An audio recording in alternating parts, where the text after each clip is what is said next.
राज्यात मान्सूनची वाटचाल 8व्या दिवशीही रेंगाळलेलीच असून मान्सूनची प्रतीक्षा करावी लागणार आहे। मान्सूनच्या प्रगतीसाठी पोषक स्थिती नसल्याने मान्सूनची वाटचाल मंदावली आहे। परिणामी राज्यातील अनेक भागात उष्णता आणि उकाड्याचा त्रास वाढला असून विदर्भासह उत्तर महाराष्ट्रात उन्हाचा चटका वाढलाय।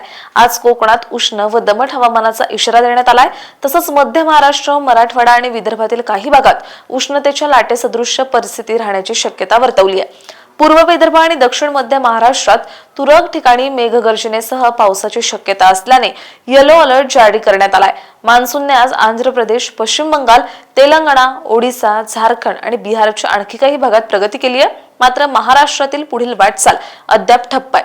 सध्या मान्सूनची उत्तरेकडील सीमा हरणे, सोलापूर, हैदराबाद मार्गे बिहारपर्यंत विस्तारलेली आहे।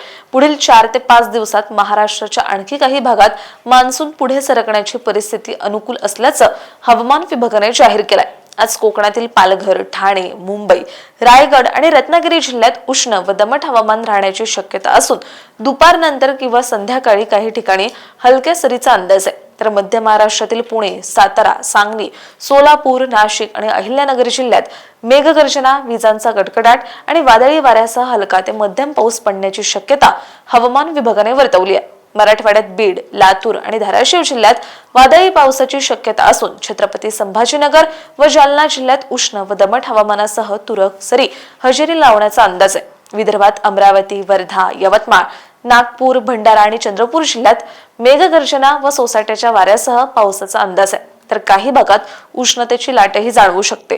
अकोला, बुलढाणा, वाशिम, गडचिरोली आणि गोंदिया जिल्ह्यात प्रामुख्याने कोरडं हवामान राहण्याची शक्यता असून उष्णतेचा चटका कायम राहील असा इशारा हवामान विभागाने दिलाय। मान्सूनची पुढील वाटचाल अद्याप संथ असली तरी पुढील 4 ते 5 दिवसात महाराष्ट्रातील आणखी काही भागात मान्सून दाखल होईल असा अंदाज हवामानशास्त्र विभागाने वर्तवलाय।